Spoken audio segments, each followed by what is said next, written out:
نہ جانے مسائل تو علماء سے پوچھیں، یہ حکم مبین ہم کو رب سے ملا ہے، چلو پوچھ کیسے جیے زندگی کو، چلو پوچھ لے کس میں رب کی رضا ہے، رب کی رضا ہے۔ الحمدللہ رب العالمین والصلاة والسلام علی سید الانبیاء والمرسلین، اما بعد فاعوذ باللہ من الشیطان الرجیم، بسم اللہ الرحمن الرحیم، الصلاة والسلام علیک یا رسول اللہ وعلی آلک واصحابک یا حبیب اللہ، الصلاة والسلام علیک یا نبی اللہ وعلی آلک واصحابک یا نور اللہ۔ مدنی چینل کے ناظرین، دارالافتاء اہل سنت کے سلسلے میں ایک مرتبہ آپ کو پھر مرحبا کہتے ہیں۔ آج ہم گفتگو کریں گے ایک اہم موضوع پر۔ حج کے بعد حجاج کرام بھی اس فریضے پر عمل کرتے ہیں، اور حجاج کرام کے علاوہ دنیا بھر میں مسلمان جو صاحب نصاب ہوتے ہیں وہ بھی اس فریضے پر عمل کرتے ہیں، اور وہ فریضہ ہے قربانی۔ لہذا آج ہم نے رکھا ہے قربانی اور اجتماعی قربانی۔ ان دونوں چیزوں کے اوپر کلام کریں گے، اور پھر انشاءاللہ عز و جل اس سے متعلق ہم کالز کو بھی شامل کریں گے۔ ابتداءً درود پاک کی فضیلت، چنانچہ نبی رحمت شفیع امت صلی اللہ تعالی علیہ وآلہ وسلم نے ارشاد فرمایا، جو شخص مجھ پر ایک مرتبہ درود پاک پڑھتا ہے، اللہ تبارک و تعالی اس پر 10 رحمتیں نازل فرماتا ہے۔ صلو علی الحبیب صلی اللہ تعالی علی محمد صلی اللہ علیہ وآلہ وسلم۔ جیسا کہ ہم نے اپنے گزشتہ سلسلوں حج کے اندر، حج کے موضوع پر جو ہمارے سلسلے ہوئے اس میں ہم نے بیان کیا تھا کہ حجاج کرام جو حج پر جاتے ہیں وہاں پر بہت سارے اعمال و افعال وہ کرتے ہیں جس میں اللہ والوں کی مشابہت کرتے ہیں، ان کے کاموں کو فالو کرتے ہیں۔ انہوں نے وہ کام اللہ تبارک و تعالیٰ کے حکم کے اوپر کیا، یا بعض صورتوں کے اندر حالات وہ ہوئے کہ انہوں نے وہ کام کیا لیکن اللہ تبارک و تعالیٰ کو ان کا وہ کام، ان کی وہ ادا اس قدر پسند آئی کہ اللہ تبارک و تعالیٰ نے امت حبیب علیہ الصلاۃ والسلام کے لیے اس کو فرض یا واجب کا درجہ دے دیا۔ انہی میں سے ایک قربانی ہے کہ اللہ تبارک و تعالیٰ نے اپنے نبی حضرت ابراہیم خلیل اللہ علیہ نبی جناب علیہ الصلاۃ والسلام کو قربانی کا حکم دیا، اور خواب میں حکم ہوا جس کا ذکر قرآن کریم کے اندر بھی موجود ہے، سورہ صافات کے اندر۔ حضرت ابراہیم علیہ السلام نے اس قربانی پر عمل جو ہے وہ کیا، پہلے اونٹ ذبح کیے، اور پھر بالآخر آپ نے اپنے بیٹے حضرت سیدنا اسماعیل ذبیح اللہ علیہ نبی جناب علیہ الصلاۃ والسلام کو قربانی کے لیے پیش کیا، اور قربانی کرنے ہی والے تھے، ذبح کرنے ہی والے تھے کہ اللہ تبارک و تعالیٰ نے جنت سے ایک مینڈھا بھیجا فدیے کے طور پہ، جو حضرت ابراہیم علیہ السلام نے حضرت اسماعیل ذبیح اللہ علیہ نبی جناب علیہ الصلاۃ والسلام کی جگہ پر ذبح کیا۔ اسی لیے نبی کریم صلی اللہ تعالیٰ علیہ وآلہ وسلم سے جب صحابہ کرام علیہم الرضوان نے پوچھا ما ہی الاضاحی یا رسول اللہ، یہ قربانیاں کیا ہیں اللہ کے رسول صلی اللہ علیہ وسلم، تو فرمایا سنت ابیکم ابراہیم، تمہارے باپ ابراہیم علیہ السلام کی سنت ہے۔ تو قربانی حضرت ابراہیم علیہ السلام کی سنت ہے۔ انہوں نے تو اللہ تبارک و تعالیٰ کے حکم کے آگے اپنی اولاد کو، جو کہ سالہ سال کے بعد، عرصہ دراز کے بعد ملی تھی، اس کو بھی قربان کرنے میں دریغ نہ کیا، بلکہ حکم ربی کے آگے سر جھکا دیا۔ یہ اس بات کا ہمیں درس دیتی ہے یہ قربانی کہ ہم اگرچہ جانور ذبح کرتے ہیں، مگر یہ بات ذہن نشین رہے کہ جانور ذبح کرتے ہیں یہ تو اللہ تبارک و تعالیٰ کا ہم پر احسان ہے کہ اس نے جانور ذبح کرنے کا حکم دیا، لیکن ساتھ ہی ساتھ یہ بات ضرور یاد رکھنی چاہیے کہ اللہ تبارک و تعالیٰ کے جو احکامات ہیں، بہرحال کیسی ہی مشکل ہو، کیسے بھی حالات ہوں، ہمیں ان احکامات پر عمل کرنا چاہیے، سر تسلیم خم کرنا چاہیے، اور اللہ تبارک و تعالیٰ کے احکامات جو اللہ تبارک و تعالیٰ کی کتاب میں موجود ہیں، قرآن کریم میں، اور نبی کریم صلی اللہ تعالیٰ علیہ وآلہ وسلم نے بیان فرمائے، ان کے اوپر ہمیں کما حق عمل کرنا چاہیے، اور کوئی بھی حکم ہم سے چھوٹنا نہیں چاہیے۔ لہٰذا اس بات کی طرف قربانی گویا کہ ہمیں لے کر آتی ہے کہ فقط اس جانور کو قربان کر دینے کا نام ہی قربانی نہیں، یہ قربانی ایک فقہی اعتبار سے ادائیگی تو ضرور ہو جائے گی، جس پر واجب ہے اس کا واجب بھی ادا ہو جائے گا، لیکن اس کے ساتھ ساتھ انسان اپنی خواہشات نفس کی قربانی دے اور رب العالمین کے احکام کے اوپر عمل پیرا ہو جائے اور دنیا کو چھوڑ کر آخرت کی طرف گامزن ہو جائے۔ قربانی مسلمان ماشاءاللہ شوق سے کرتے ہیں، بہت سارے افراد جن پر قربانی واجب نہیں ہوتی وہ بھی قربانی کرتے ہیں، اور جن پر قربانی واجب ہوتی ہے تو اگر ایک جانور واجب ہے یا ایک حصہ واجب ہے تو وہ کئی زیادہ بھی کرتے ہیں۔ تو یہ بہرحال مسلمان اپنے شوق کے طور پر عبادت کی نیت سے جو ہے وہ کرتے ہیں۔ اللہ تبارک و تعالی انہیں جزائے خیر عطا فرمائے، اور یقیناً اخلاص کی نیت کے ساتھ ہوگا تو بارگاہ الہی میں قبول بھی ہوگا، کیونکہ اخلاص شرط ہے۔ اللہ تبارک و تعالی نے قرآن مجید میں ارشاد فرمایا لَن يَنَالَ اللَّهَ لُحُومُهَا وَلَا دِمَاؤُهَا وَلَكِنْ يَنَالُهُ التَّقْوَى مِنْكُمْ، تمہاری ان قربانیوں سے رب کو نہ ان کا گوشت پہنچتا ہے نہ ہی خون پہنچتا ہے، لیکن اسے تو تمہارا تقوی پہنچتا ہے۔ تو در حقیقت تقوی ہے، اخلاص ہے کہ بندے کا یہ رب کی بارگاہ میں قبول ہوتا ہے۔ تو قربانی خود کر رہے ہوں یا کسی کے ذریعے سے کروا رہے ہوں تو سب سے اہم جو اس کے اندر پوائنٹ ہے وہ ہے کہ تقوی جو ہے وہ لازم ہو۔ قربانی عمومی طور پر ہمارے ملک پاکستان کے اندر یا اسلامی ممالک کے اندر، بلکہ اسلامی ممالک میں بھی میں کہوں کہ بعض جگہوں کے اوپر بہت ساری پابندیاں ہوتی ہیں قانوناً، جس کی وجہ سے ہر جگہ قربانی نہیں کی جا سکتی، تو بیرون یا پھر ایسے افراد میسر نہیں آتے، یا قربانی ہونے کے بعد اس کا گوشت جو ہے وہ کہاں تقسیم کریں گے، لوگ جو ہے وہ رشتہ دار احباب نہیں ہوتے، یا ایسی جگہ پر رہتے ہیں کہ جہاں پر نہیں ہیں، تو بیرون ملک رہنے والے اکثر افراد اس بات کو ترجیح دیتے ہیں کہ ان کی قربانی ان کے آبائی وطن پاکستان کے اندر ہو جائے، یا وہ اجتماعی قربانی میں حصہ لیتے ہیں کہ بھئی اجتماعی قربانی میں حصہ لیتے تھے۔ یوں ہی ملک کے اندر رہنے والے بھی بہت سارے افراد جو کہ بڑا جانور نہیں لے سکتے یا چھوٹا جانور نہیں خرید سکتے، تو وہ چاہتے ہیں کہ بڑے جانور میں اجتماعی قربانیوں میں حصہ لے دیں اور ہماری قربانی بھی ادا ہو جائے اور بہت ساری چیزیں بھی جو ہے وہ حل ہو جائیں۔ مسئلے کے طور پر اگر دیکھا جائے تو کہ مسائل سے بھی ایک طور پر اجتماعی قربانی کے ذریعے سے قصاب کو لانا کٹوانا یہ سارے معاملات سے بھی بچت ہو جاتی ہے۔ سب سے پہلی بات تو یہ کہ قربانی کس پر واجب ہے۔ قربانی صاحب نصاب مسلمان پر واجب ہے، ہر مسلمان پر واجب نہیں۔ صاحب نصاب سے مراد یہ کہ اس کی ملکیت میں 7.5 تولہ سونا یا 52.5 تولہ چاندی ہو، یا 52.5 تولہ چاندی کی مالیت کے برابر حاجت اصلیہ سے زائد کسی بھی قسم کا مال ہو تو اس پر قربانی واجب ہوتی ہے۔ ہاں مزید شرائط بھی ہیں کہ عاقل ہو، بالغ ہو اور مقیم ہو، مسافر نہ ہو، کہ مسافر شرعی پر قربانی واجب نہیں ہے۔ پھر قربانی کے ایام ہیں کہ 10 ذو الحجہ، 11 اور 12 ذو الحجہ کے غروب آفتاب سے پہلے تک اس پورے وقت میں اگر کوئی شخص صاحب نصاب ہو گیا، شرائط قربانی اس پر پائی گئی تو اس پر قربانی واجب ہوگی، اور اگر پورے وقت کے اندر نہ ہوا تو پھر قربانی واجب نہیں ہوگی۔ اب جب قربانی ہم پر واجب ہے تو اس کو کس طریقے سے ادا کرنا چاہیے، یہ بہرحال ایک مسلمان کا فرض بنتا ہے کہ اس بات کو سیکھے کہ ایک چیز مجھ پر واجب تو ہے، میں اس کو ادا کیسے کروں کہ میرا واجب درست طریقے سے ادا بھی ہو جائے۔ کہیں ایسا نہ ہو کہ میرا مال بھی جو ہے وہ چلا جائے، میں گوشت بھی جو ہے وہ کھا لوں یا لوگوں کو کھلا دوں، لیکن جو فریضہ قربانی ہے وہ میرا ادا ہی نہ ہو۔ جو مجھ پر قربانی واجب ہوئی ہے وہ میرے ذمے میں لازم ہی رہے، کل قیامت میں مجھ سے اس کے اوپر پکڑ ہو، پوچھ گچھ ہو۔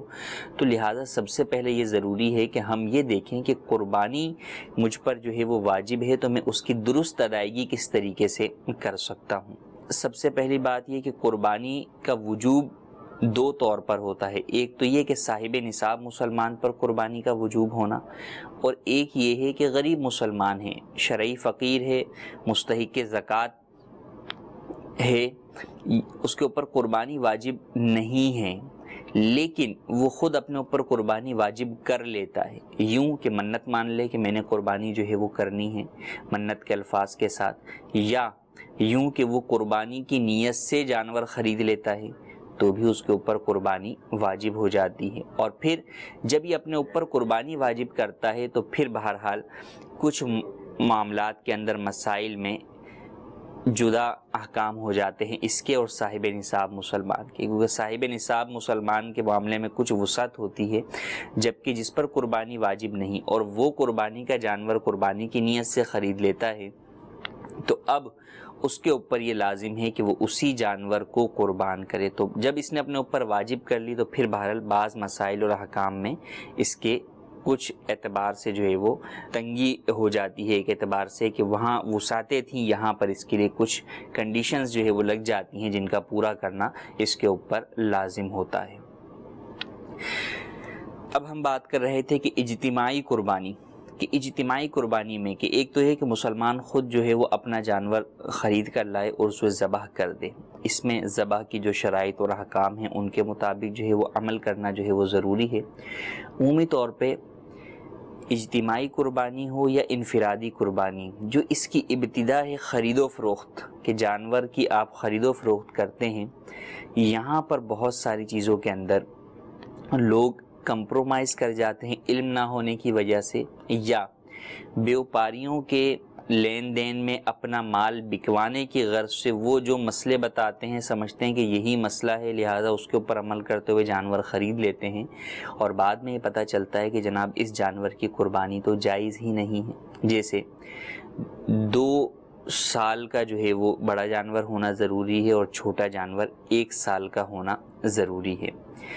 اور اونٹ 5 سال کا ہونا ضروری ہے۔ تو اب اس کی پہچان 2 طرح سے ہو سکتی ہے، یا تو آپ نے اس کو پالا ہو اور آپ کے پاس ہی پورا 1 سال ہجری سن کے اعتبار سے اس کو ہو گیا ہو، یا کسی قابل اعتماد شخص نے جو ہے وہ اپنے پاس پالا ہے اور وہ خبر دے رہا ہے کہ نہیں میرے پاس اس کو 1 سال ہو گیا ہے، اور وہ فاسق بھی نہیں ہے اور اس کی خبر پر اعتماد بھی ہوتا ہے، تو جو ہے وہ آپ اس کو قربان کر سکتے ہیں۔ یا دوسرا جو اس کی ظاہری علامت ہے کہ جو اس کے 2 دانت ہوتے ہیں ان جانوروں کے، جو کہ عام دانتوں سے بڑے ہوتے ہیں، جن دانتوں کو دانتا بھی کہا جاتا ہے، وہ دانت نکلیں تو اس سے جانوروں کی عمر کا اندازہ لگایا جاتا ہے کہ یہ جانور اگر 2 دانت والا ہے تو مطلب یہ 2 سال کا ہو گیا ہے۔ کیونکہ یہ بات آپ بھی جانتے ہیں کہ جانور جنگلوں میں پلتے بڑھتے رہتے ہیں، تو ضروری نہیں کہ ہر جانور کی عمر کا جو ہے وہ کسی نے حساب لگایا ہوا ہو، بلکہ اگر اپنے پاس بھی جو ہے وہ کسی کا بڑا جو ہے وہ جانوروں کا جو ہے وہ کاروبار ہے، تو یہ ضروری نہیں کہ اس نے دن کے اعتبار سے باقاعدہ لکھا ہوا ہو کہ یہ جانور اس دن پیدا ہوا اور اب اس کی عمر کے جو ہے وہ اتنے سال ہو گئے۔ تو اس لیے اللہ تبارک و تعالی نے مسلمانوں کی آسانی کے لیے گویا کہ یہ جانوروں کا ایک نظام بنایا کہ ان کے اندر جو ہے وہ دانت کی ایک یہ ظاہری علامت ہے کہ اس کو سامنے رکھ کر آپ ان کو 2 دانت والا، 4 دانت والا، یوں اوپر تک جو ہے وہ معاملات جاتے ہیں کہ ان کی عمر کا اندازہ ان دانتوں کے ذریعے سے ہوتا ہے۔ اب میں بتا رہا تھا کہ غلط فہمی جو ہے وہ لوگوں میں ہوتی ہے یا مسائل کی کم علمی ہوتی ہے کہ بھئی دانت گر گئے ہیں، بس نکلنے والے ہیں، 2 دانت کا ہو گیا ہے، یا 1 دانت جو ہے وہ نکل گیا ہے، دوسرا نکلنے والا ہے، لہٰذا خرید لیں، یہ 2 دانت کا ہی 2 سال کا یہ اور یہ تھوڑا سا جو ہے وہ ٹائم لیتے ہیں بعض جانور۔ تو اس طرح کی باتیں بیوپاری کرتے ہیں اور بعض مسائل سے ناواقف لوگ ان کو پھر خرید لیتے ہیں، اور بعد میں پھر جب مسئلہ پوچھتے ہیں تو انہیں یہی بتایا جاتا ہے کہ بھئی 2 سال کا اس کا ہونا جب واضح نہیں ہے تو آپ قربانی اس کی نہیں کر سکتے۔ اب یہاں پر بیوپاری چونکہ وہ اپنا مال بیچنے کے لیے کھڑا ہوا ہے، اور جھوٹ یہ عام ہے لوگوں کے اندر کہ اپنا مال بیچنے کے لیے جھوٹ بولتے ہیں، تو یہاں پر اس کی بات پر اعتماد نہیں کیا جائے گا، کیونکہ یہاں پر اس کا اپنا حال جو ہے وہ مشکوک ہے، اس کا حال گویا کہ اپنا مال بکوانے کی غرض سے جو ہے وہ یہ چیز بیان کر رہا ہے، تو اس لیے اس کی بات پر یوں اعتماد نہیں کیا جائے گا کہ اب اس کی بات جو ہے وہ محتمل ہے، مشکوک ہے، اور قربانی عبادت ہے تو عبادت میں احتیاط لازم ہے، لہٰذا ہم احتیاط کو اختیار کرتے ہوئے ایسا جانور ہرگز نہیں خریدیں گے۔ یہ مسئلہ نہ صرف جو ہے وہ انفرادی طور پہ قربانی کا جانور خریدنے والوں کے لیے بلکہ خاص طور پر اجتماعی قربانی کے لیے جانور خریدنے والوں کے لیے ہے کہ وہ انہیں ان سارے مسائل کا سیکھنا ضروری ہے۔ کیوں؟ کیونکہ انفرادی فرد تو اپنی چیز خرید رہا ہے، جبکہ اجتماعی قربانی کی جو انتظامیہ ہے وہ لوگوں کی طرف سے امانت دار بن کر ان کی طرف سے خرید رہی ہے۔ تو اب اگر یہ کوئی غلطی کرتی ہے، چاہے لا علمی میں کرے کہ ہمیں مسئلہ نہیں پتہ تھا، تو ان کی لا علمی عذر نہیں ہوگی، یہ گناہگار ہی ہوں گے اور کئی صورتوں میں ان کے اوپر تاوان بھی لازم ہوگا۔ تو اجتماعی قربانی کرنے والوں کو احتیاط کرنا ضروری ہے۔ اچھا، اجتماعی قربانی جب ہم لفظ کہتے ہیں تو ذہن میں ایک تصور ہوتا ہے کہ بھئی مساجد یا مدارس یا دارالعلوم یا جامعات یا مختلف جو ہے وہ دینی تنظیمات و تحریکات کے تحت ہونے والی بڑی سطح پر اجتماعی قربانیوں کے یہ مسائل بیان کر رہے ہیں۔ بالکل ان کے مسائل بھی بیان کر رہے ہیں، لیکن یاد رہے کہ بسا اوقات اجتماعی قربانی بہت چھوٹی سطح پر بھی ہوتی ہے، ایک گائے میں بھی ہوتی ہے۔ وہ کس طرح؟ خاندان کے بعض افراد مل کر جو ہے وہ ایک جانور لے کر آتے ہیں، گلی محلے کے بعض افراد مل کر ایک جانور لے آتے ہیں مشترکہ طور پر،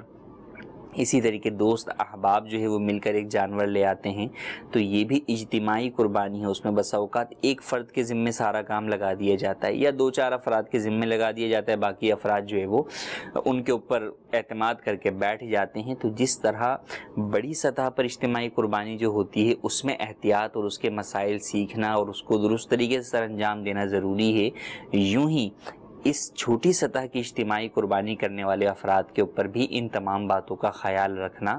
ضروری ہے۔ تو لہٰذا ان باتوں کا خیال رکھیں گے تو انشاءاللہ عز و جل فائدہ ہوگا۔ ہمارے پاس کچھ کالز بھی ہیں، ہم انشاءاللہ انہیں بھی شامل سلسلہ کرتے ہیں۔ جی کالز۔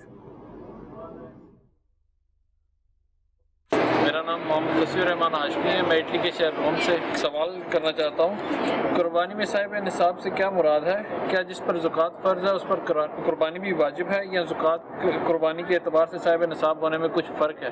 برائے مہربانی رہنمائی فرمائیں۔ جی، قربانی کا ہم نے صاحب نصاب ہونا تو بیان کر دیا کہ 52.5 تولہ چاندی یا 7.5 تولہ سونا ہو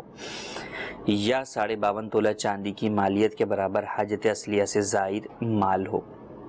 انہوں نے ایک سوال میں یہ اضافہ کر کے پوچھا کہ کیا صاحب نصاب جو زکوٰۃ کے اعتبار سے ہوتا ہے وہ اور اس میں فرق ہے یا نہیں؟ جی ہاں، فرق ہے۔ زکوٰۃ جو لازم ہوتی ہے وہ مال نامی پر ہوتی ہے۔ مال نامی سے مراد سونا، چاندی، مال تجارت، پرائز بونڈ، اس طرح کے مال کے اوپر، جبکہ قربانی اس مال کے علاوہ بھی حاجت اصلیہ سے زائد کوئی بھی مال ہے، خالی پلاٹ ہے، خالی مکان ہے، اس کے اندر رہائش اختیار جو ہے وہ نہیں کی ہوئی، یا گھر میں 2 فریج میں سے 1 فریج اضافی ہے،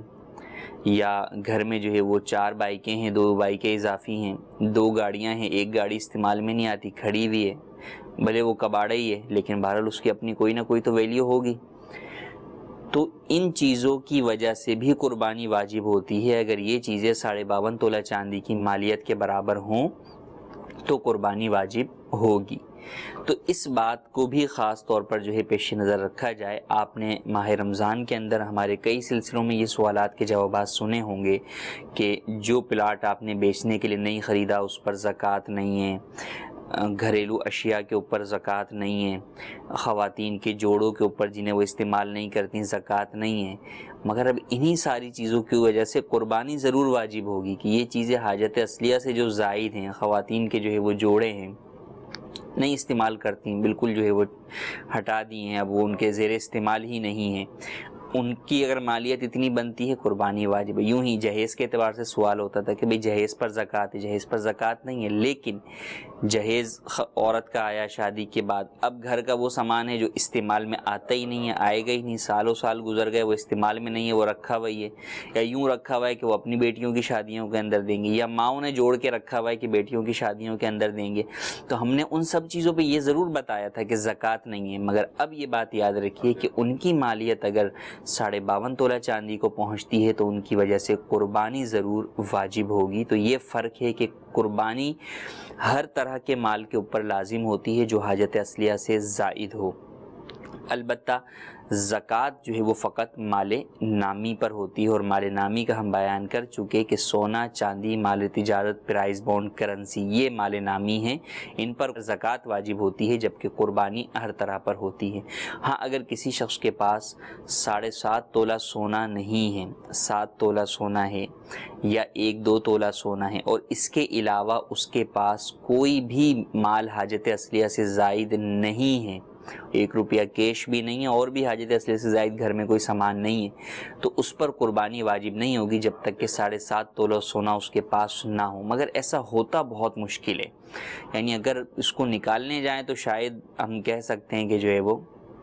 بہت ہی جو ہے وہ مشکل ہے، 99.99 آپ بھی کہہ لیں تو شاید جو ہے وہ ایسا ہی ہو کہ ایسے افراد نہ ملیں کہ ان کے پاس سونا اتنا ہے اور اس کے علاوہ حاجت اصلیہ سے زائد 1 روپیہ بھی نہ ہو اور کوئی اور حاجت اصلیہ سے زائد مال بھی نہ ہو، کسی بھی قسم کا مال، کوئی بھی گھر کا سامان، دیگر چیزیں۔ تو اب اگر ان کی ملکیت میں نہ ہو تو پھر بہرحال ان کے اوپر قربانی واجب نہیں ہوگی، لیکن عموماً کچھ نہ کچھ ساتھ میں اور مال موجود ہوتا ہے تو پھر قربانی واجب ہوگی۔ تو یہ فرق ہے زکوٰۃ میں اور قربانی کے نصاب میں کہ زکوٰۃ فقط مال نامی پر ہوتی ہے، جبکہ قربانی جو ہے وہ مال نامی غیر نامی دونوں پر ہوتی ہے، شرط یہ ہے کہ وہ مال حاجت اصلیہ سے زائد ہو۔ جی مزید کال۔ My name is محمد حمزہ اتاری۔ میرا کوشچن ہے کیا حاجی پہ قربانی واجب ہے؟ جی، حج کی اقسام ہیں، حج تمتع اور حج قران والے پر ایک قربانی حج کی لازم ہوتی ہے، حج کی قربانی لازم ہوتی ہے، اسے حج جو ہے دم شکر کہتے ہیں، یہ قربانی اس کے اوپر لازم ہوتی ہے۔ یہ قربانی سالانہ قربانی سے ہٹ کر ہے کہ جب 10 ذو الحجہ کو وہ مزدلفہ سے منی آتا ہے تو پہلے کنکریاں مارتا ہے، پھر قربانی کرتا ہے اور پھر حلق کرواتا ہے۔ یہ قربانی حج تمتع اور حج قران کرنے والے پر لازم ہے، حج افراد کرنے والے پر لازم نہیں ہے۔ اور اب اگر وہ شخص صاحب نصاب بھی ہے اور ان ایام میں 10، 11 یا 12 ذو الحجہ کے ایام میں سے وہ کسی بھی دن وہ مقیم بھی ہوتا ہے یا آخر میں مقیم ہو جاتا ہے تو اس کے اوپر پھر جو سالانہ قربانی ہے وہ بھی واجب ہوگی۔ یہ مسئلہ بہت اہم ہے اور اسے یاد رکھنا ضروری ہے کہ کئی حجاج کرام مقیم ہوتے ہیں لیکن وہ سالانہ قربانی ادا نہیں کرتے صاحب استطاعت ہونے کے باوجود۔ اب مقیم کس طرح ہوں گے اس کی میں وضاحت جو ہے وہ کچھ عرض کرتا ہوں۔ اگر منی، عرفات، مزدلفہ کو جو 7 ذو الحجہ کو حجاج کرام مکۃ المکرمہ سے روانہ ہوتے ہیں منی کی طرف روانگی سے قبل اگر ان کا قیام مکۃ المکرمہ میں 15 دن یا اس سے زیادہ کا ہو گیا ہے تو ایسی صورت کے اندر وہ مقیم ہوئے۔ اب وہ منی، عرفات، مزدلفہ میں بھی مقیم ہی شمار ہوں گے، لہٰذا 10، 11، 12 کو وہ مقیم ہوں گے۔ جب مقیم ہوں گے تو اب اگر صاحب استطاعت ہیں تو ان کے اوپر سالانہ قربانی بھی لازم ہوگی۔ ایک یہ صورت ہو گئی۔ دوسری صورت جس سے عموماً غفلت ہوتی ہے یا جس کی طرف توجہ لوگوں کی نہیں ہوتی وہ یہ ہوتی ہے کہ یہ حاجی پہلے تو مقیم نہیں تھا، منی، عرفات، مزدلفہ آنے سے پہلے مکے کا مقیم تو نہیں تھا، لیکن 12 ذو الحجہ کو یہ کنکریاں مارنے کے بعد مکۃ المکرمہ کی حدود میں غروب آفتاب سے پہلے داخل ہو گیا، نمبر 1۔ نمبر 2 یہ کہ اب اس کا 15 دن یا اس سے زیادہ رہنے کا مکۃ المکرمہ میں ارادہ ہے، تو اب یہ حاجی مقیم ہو گیا، اب اس پر لازم ہے کہ یہ قربانی ادا کرے۔ اب اس طرف لوگوں کی توجہ نہیں ہوتی کہ وہ سمجھتے ہیں کہ 12 ذو الحجہ تو ہو گئی ہے۔ اب عموماً ہوتا ہے کہ ظہر کے بعد جو ہے وہ کنکری مار کے لوگ جو ہے وہ نکلنا جو ہے وہ شروع ہوتے ہیں تو مکۃ المکرمہ پہنچ جاتے ہیں، عصر میں پہنچ جاتے ہیں، غروب آفتاب سے لمحہ بھر پہلے بھی پہنچ گئے اور آگے پھر ان کا ارادہ یہی ہے کہ وہ 15 دن مکے میں رہیں گے، اس کے بعد اپنے ملک جائیں گے یا اس کے بعد مدینہ منورہ کے لیے روانہ ہوں گے اور درمیان میں کہیں اور کبھی جو ہے وہ ان کا سفر نہیں ہے، تو اب یہ مقیم ہو گئے تو ان کے اوپر قربانی واجب ہو گئی۔ تو یہ جو بعد والی میں نے صورت بیان کی، ایسے حاجیوں کو پہلے سے ہی اپنی قربانی کا انتظام کرنا چاہیے۔ اب وہاں پر انتظام کرنا بس اوقات مشکل بھی ہوتا ہے. بعض افراد جو جانتے ہیں کہ کہاں قربانی ہوتی ہے تو وہ کر بھی سکتے ہیں, تو یا تو وہاں کریں ورنہ اپنے ملک میں کریں. لیکن اپنے ملک میں بھی کرنے میں اس بات کا خیال کریں کہ جب آپ مکۃ المکرمہ پہنچ جائیں, آپ جب مقیم ہو جائیں 12 ذو الحج کو, جب آپ وہاں سے روانہ ہوئے مینا سے اور آپ جو ہے وہ مکے میں آ گئے, اب اس کے بعد آپ اپنے ملک کے اندر, کہ آپ کے ملک میں بھی یقیناً اس دن تو جو ہے وہ کم از کم قربانی کا وقت موجود ہوگا, کیونکہ عموماً ایک دن کا جو ہے وہ فرق ہوتا ہے. لیکن یہ ضروری نہیں, بسا اوقات سیم ڈے بھی جو ہے وہ چیز ہو سکتی ہے. تو اس چیز کو بہرحال پیش نظر رکھیں کہ آپ کے ملک میں بھی اگر قربانی کا وقت ہے اور وہاں پر بھی قربانی کا وقت ہے, تو جب آپ مقیم ہو جائیں اس کے بعد جو ہے وہ آپ قربانی کروائیں. یہ سب سے زیادہ احتیاطی صورت ہے, اسی کے اوپر جو ہے وہ عمل کیا جائے کہ مقیم ہونے کے بعد قربانی اپنی ذبح کروائیں. تو ان باتوں کا خیال رکھنا ایک حاجی کے لیے بھی لازم ہے کہ جب وہ صاحب استطاعت ہوگا اور ان ایام میں مقیم ہوگا تو اس کے اوپر قربانی واجب ہوگی. جی مزید کال. میرا مفتی صاحب سے یہ سوال ہے کہ یہ قربانی کا گوشت جو اکثر لوگ فریزر کرتے ہیں,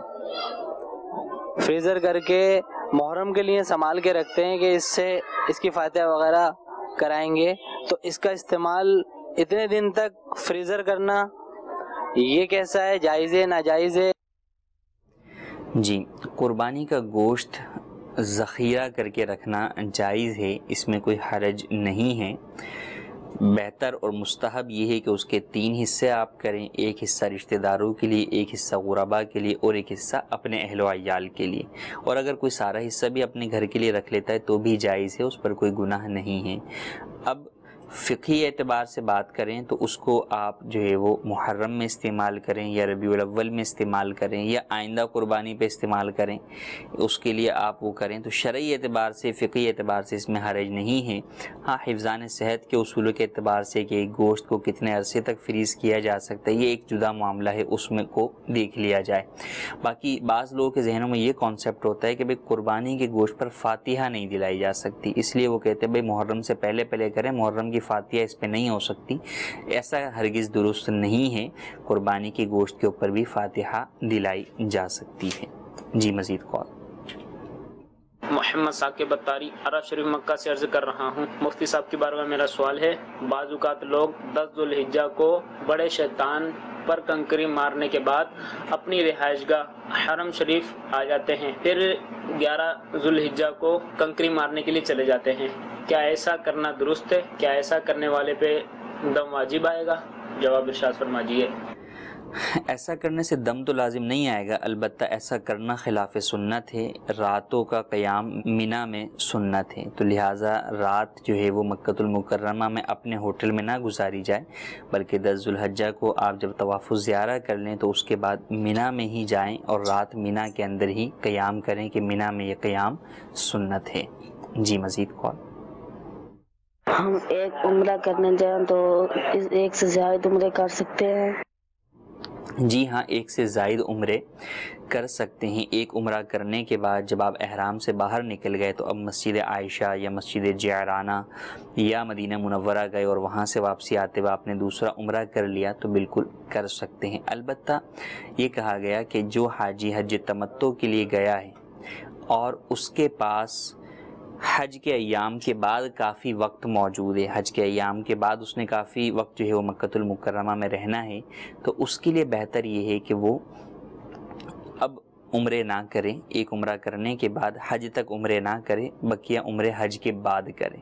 یہ جو ہے وہ بہتر ہے کہ اس کا اوپر عمل کرے. لیکن اگر وہ کر بھی لیتا ہے تو بھی بہرحال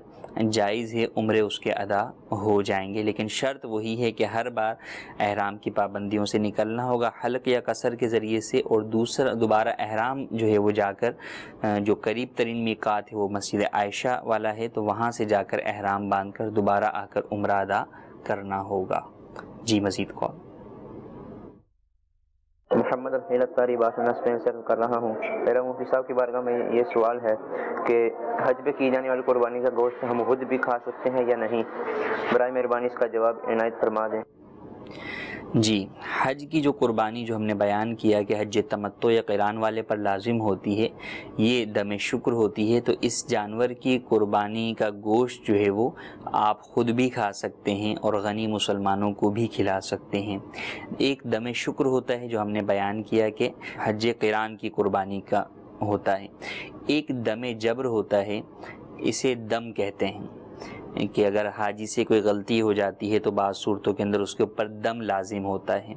یہ جو دم والی قربانی ہے، یہ قربانی بہرحال جو اپنے طرف سے ادا کر رہا ہے وہ نہیں کھا سکتا، یوں ہی کسی غنی کو نہیں کھلا سکتا، بلکہ فقراء میں ہی جو ہے وہ کھلایا جائے گا، فقراء کو ہی تقسیم کیا جائے گا۔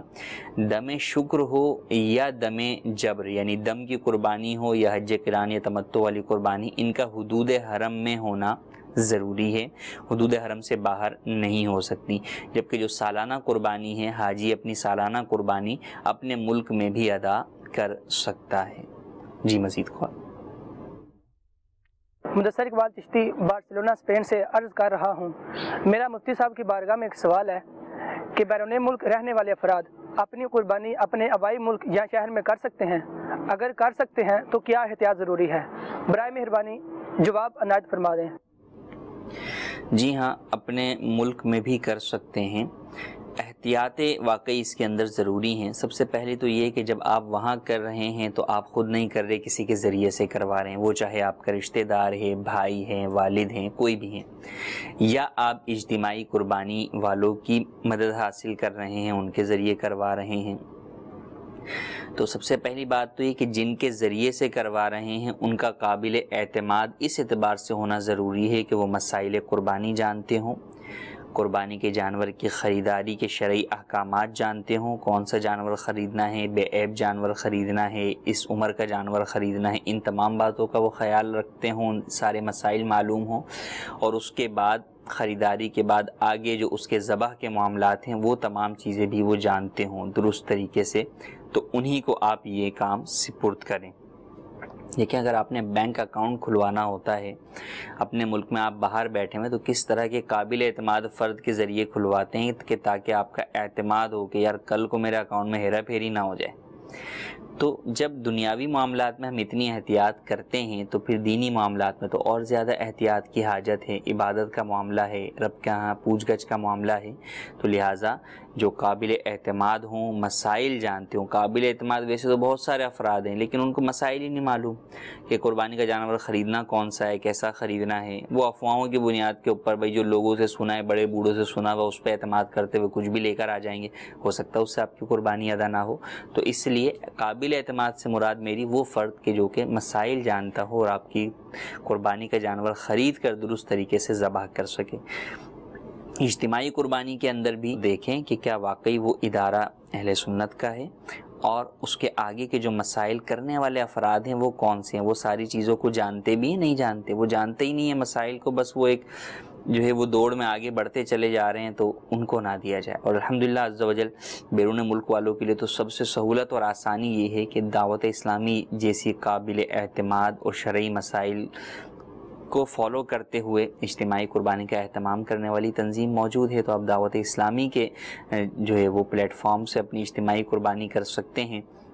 دعوت اسلامی کی ویب سائٹ کے اوپر بھی آن لائن قربانی کا جو ہے وہ فارم وغیرہ جو ہے وہ ہوتا ہے، اس پہ بھی رابطہ کر سکتے ہیں۔ بیرون ملک کے اندر اپنے شہر کے جو ذمہ دار ہیں ان کے ذریعے سے بھی آپ بیرون ملک قربانی دعوت اسلامی کے تحت جو ہوتی ہے اس میں حصہ لے سکتے ہیں۔ ایک احتیاط اور ضروری ہے، وہ یہ کہ قربانی جو بیرون ملک میں کروا رہا ہے تو وہ قربانی اس وقت ہو کہ اس وقت میں پاکستان میں، یعنی جہاں قربانی ہو رہی ہے یہاں بھی قربانی کا وقت موجود ہو، اور جس کی قربانی ہو رہی ہے وہ شخص جہاں موجود ہے وہاں بھی قربانی کا وقت موجود ہو۔ مثال کے طور پہ کئی ممالک میں ایک دن پہلے چاند نظر آ جاتا ہے، تو اب ان کا جو قربانی کا وقت ختم ہو جائے گا وہ پاکستان میں دوسرے دن ختم ہو جائے گا، کیونکہ پاکستان میں جو دوسرا دن ہوگا وہاں پر تیسرا دن ہوگا۔ تو اب یہ تیسرے دن کے اگر ان کی قربانی پاکستان میں تیسرے دن ہوگی تو وہ قربانی درست نہیں ہوگی۔ تو یہ ضروری ہے کہ وہ ایسے وقت میں قربانی ان کی ذبح کیا جائے، ان کا قربانی کا جانور، کہ دونوں ممالک کے اندر قربانی کا وقت موجود ہو۔ یہ تو دنوں کے اعتبار سے میں نے وقت بتایا، بسا اوقات گھنٹوں کے اعتبار سے بھی جو ہے وہ فرق ہوتا ہے، تو اس گھنٹوں کے اعتبار سے بھی کہ وہاں پہ غروب آفتاب جو ہے وہ پہلے ہو رہا ہے، ہمارے ہاں بعد میں ہو رہا ہے، تو اب اگر دوسرے دن بھی قربانی کی جا رہی ہے لیکن ہم اپنے غروب آفتاب کو دیکھتے ہوئے بعد میں کر رہے ہیں، جبکہ وہاں پر غروب آفتاب یہاں کے دوپہر کے وقت میں ہی ہو چکا ہے، تو اب یہاں پر قربانی نہیں ہو سکتی، تو اس بات کا خیال رکھنا ضروری ہے۔ تو الحمدللہ عز وجل دعوت اسلامی کے تحت جو بیرون ملک میں قربانی ہوتی ہے وہاں پر تو ان تمام ممالک میں چاند کس دن ہوا ہے اور ان کی ٹائمنگ کے اعتبار سے ان کا تیسرا دن کب ختم ہو رہا ہے، اس چیز کو پیش نظر رکھ کر قربانی کی جاتی ہے۔ اگر آپ بھی فارم جمع کروا رہے ہیں تو اس میں آپ مزید اس بات کو جو ہے وہ مینشن کر دیں، لیکن بس اوقات مینشن کرنا یوں ممکن نہیں ہوتا کہ اجتماعی قربانی کے جو فارم وغیرہ ہیں وہ ذوالحجہ کی تاریخوں سے پہلے ہی جمع ہونا شروع ہو جاتے ہیں، اور ذوالحجہ کا چاند اب کب دکھے گا، 29 کا ہوگا یا 30 کا ہوگا، یہ تو کسی کو نہیں معلوم، چاند کی رویت پر مدار ہوتا ہے۔ تو بہرحال بعد میں بھی میل کے ذریعے سے انفارم جو ہے وہ کیا جا سکتا ہے، تو اس بات کا خیال رکھیں۔ اور آپ انفرادی طور پہ کروا رہے ہیں اپنے ملک کے اندر، اپنے بھائی کو، والد کو پیسے بھجوا کر آپ کروا رہے ہیں، تو وہاں بھی آپ کو اس بات کا خیال رکھنا ضروری ہوگا کہ ان سے آپ اس طرح کوارڈینیٹ کریں کہ ایسے وقت میں آپ کا جانور ذبح ہو کہ دونوں جگہوں پر قربانی کا وقت موجود ہو۔ جی فرمائیں، مزید کال۔ میرا نام شوکت علی ہے، کراچی سے۔ میں اپنے پوتے کے یہ حج پہ جا رہا ہے وہ، تو کیا اس کو یہاں سے احرام اور پہن کے جائیں یا کپڑے؟ حج پر نابالغ بچے کو لے کر جا رہے ہیں تو اس کے اوپر اگرچہ احرام اور اس کی پابندیاں لازم نہیں ہوتی، اور وہ جو حج کرے گا وہ نفلی حج ہوگا، لیکن بہتر یہ ہے کہ یہیں سے احرام باندھ کر جو ہے وہ اسے لے جایا جائے، اور دیگر جتنے بھی ارکان ہیں وہ خود ادا کر سکتا ہے وہ اس سے ادا کروائے جائیں، جو اس کے گھر والے اس کی طرف سے ادا کر سکتے ہیں وہ اس کی طرف سے ادا کر دیں، تو حتی الامکان کوشش یہ کریں کہ اس کو احرام باندھ کر ہی لے کر جائیں۔ جی مزید کو۔ میں مبشر علی اطاری یونان کے شہر ایتھن سے عرض کر رہا ہوں۔ میرا مفتی صاحب کی بارگاہ میں یہ سوال ہے، بیرون ملک میں جہاں قربانی کی کھال وصول کرنے اور دینی ادارے نہ ہوں، کیا وہاں کھال بیچ سکتے ہیں؟ جی، بیرون ملک کے اندر جو ہے وہ بعض جگہوں پر یہ مسائل ہوتے ہیں کہ وہاں پہ قربانی کی کھال جو ہے وہ آپ یا تو لینے والے موجود نہیں ہوتے، تو اب ایسی صورت کے اندر کیا کیا جائے؟ تو کیا بیچ سکتے ہیں؟ جی ہاں، قربانی کی کھال اپنی ذات کے لیے بیچنا اگرچہ جائز نہیں ہے، لیکن اگر آپ اس لیے بیچتے ہیں کہ اس کو بیچ کر اس کی رقم میں صدقہ کروں گا یا کسی دینی ادارے میں دوں گا تو اب آپ بیچ سکتے ہیں، تو بالکل آپ قربانی کی کھال بیچ سکتے ہیں اس نیت کے ساتھ کہ میں اس سے حاصل شدہ رقم فلاں مسجد میں یا فلاں مدرسے میں یا فلاں دینی کام کے اندر دوں گا، تو اس نیت کے ساتھ آپ بیچ سکتے ہیں، اس میں حرج نہیں۔ یہ اپنے ملک کے اندر بھی ہے کہ اپنے ملک کے اندر بھی بسا اوقات ایسی صورت درپیش ہوتی ہے کہ جیسے اجتماعی قربانی کسی سطح پر ہوئی، ایک جانور کے اندر 6-7 افراد تھے، اب ان میں سے ہر ایک نے جو کھال کی رقم ہے وہ اپنے جو ہے وہ متعلقہ جگہوں پر جو ہے وہ دینی ہے، کسی نے کسی مدرسے میں دینی ہے، کسی نے کسی مسجد میں دینی ہے، کسی نے کسی غریب کو دینی ہے، تو یوں ہوتا ہے کہ پھر وہ جانور کی کھال بیچ دی جاتی ہے اور پھر اس کے ساتھ حصے کر لیے جاتے ہیں، ہر ایک اپنے حصے کی رقم اٹھا کر جہاں وہ دینا چاہتا ہے وہاں دے دیتا ہے، تو یوں بھی کیا جا سکتا ہے۔ جی مزید کال۔ مفتی صاحب مجھے آپ سے ایک سوال ہے کہ اپنے طواف کرتی وقت بیگ میں چپل لے کے طواف کرتے تو کیا وہ جائز ہے کہ ناجائز؟ لیکن چپل پاک ہے تو ایسی صورت کے اندر طواف تو کیا جا سکتا ہے، البتہ ایک مناسب چیز نہیں ہے، اس لیے بچنا چاہیے کہ آپ خانہ کعبۃ اللہ شریف کے گرد جو ہے وہ طواف کر رہے ہیں، تو اب چپل کا ساتھ میں رکھنا یہ ایک مناسب نہیں ہے، تو اس سے بچنا چاہیے، لیکن بہرحال اگر چپل پاک ہے تو طواف ہو جائے گا۔ اچھا، ایک اور مسئلے کی طرف جو ہے میں توجہ دلاتا ہوں کہ بیرون ملک کے اندر بسا اوقات سلاٹر ہاؤس وغیرہ کی طرف سے قربانی کا بھی اہتمام ہوتا ہے۔ اب اگر وہاں مسلمان کے ذریعے سے بھی ذبح ہو تو وہاں پر ایک بات یاد رکھیں، وہاں کھال کے آپ کو نہیں دی جاتی، بلکہ وہ کھال کے پیسے اسی میں ایڈجسٹ کر رہے ہوتے ہیں قربانی کے اندر ہی۔ مثال کے طور پر اگر قربانی کا جانور جو ہے وہ 500 یورو کا ہے اور بالفرض آپ تسلیم کر لیں کہ بھئی 10 یورو کی کھال ہے، تو ہو سکتا ہے وہ آپ سے 490 یورو کی ہی قربانی کا وہ لے رہے ہوں، اور وہ اس کو ایڈجسٹ جو ہے وہ یوں کر رہے ہوں کہ بھئی جو 10 روپے ہمیں یوں جائیں گے تو وہ کھال سے یوں آ جائیں گے۔ تو اگر ایسا ہو رہا ہے تو ایسا کرنا تو ہرگز جائز نہیں ہے، کیونکہ قربانی کی کھال کے پیسے آپ کو قربت والی جگہ کے اوپر ہی لگا سکتے ہیں، نیک کاموں میں ہی لگا سکتے ہیں، یوں اپنے ذاتی نفع کے لیے اسے استعمال نہیں کر سکتے، اپنے جانور کی قربانی ذبح کروانے کی اجرت میں اسے نہیں دے سکتے، تو ایسا کرنا ہرگز جائز نہیں ہے۔ تو اس بات کا بھی خیال رکھنا ضروری ہے، اور یہ بھی ضروری ہے کہ وہ آگے جو ذبح کروا رہے ہیں سلاٹر ہاؤس والے، مسلمان سے کروا رہے ہیں، ہاتھ سے کروا رہے ہیں، ذبح کے بعد وہ مسلمان کے پاس آتا ہے گوشت، یا مسلمان کی نظروں سے اوجھل ہو کر غیر مسلم غیر کتابی کے قبضے میں جاتا ہے، جو کہ مسلمان کا جو ہے وہ اجیر بھی نہیں ہوتا، کیا معاملات ہیں، یہ بڑا پیچیدہ ایک صورتحال ہے۔ تو بہرحال اس سے بچنے میں ہی جو ہے وہ احتیاط اور عافیت ہے۔ اللہ تبارک و تعالیٰ سے دعا ہے جو سنا اسے یاد رکھنے، اس پر عمل کرنے، اسے دوسروں تک پہنچانے کی سعادت نصیب فرمائے، آمین بجاہ النبی الامین۔ صلو علی الحبیب صلی اللہ تعالی علی محمد صلی اللہ علیہ وآلہ وسلم۔ نہ جانے مسائل تو علماء سے پوچھیں، یہ حکم مبین ہم کو رب سے ملا ہے، چلو پوچھ کیسے جی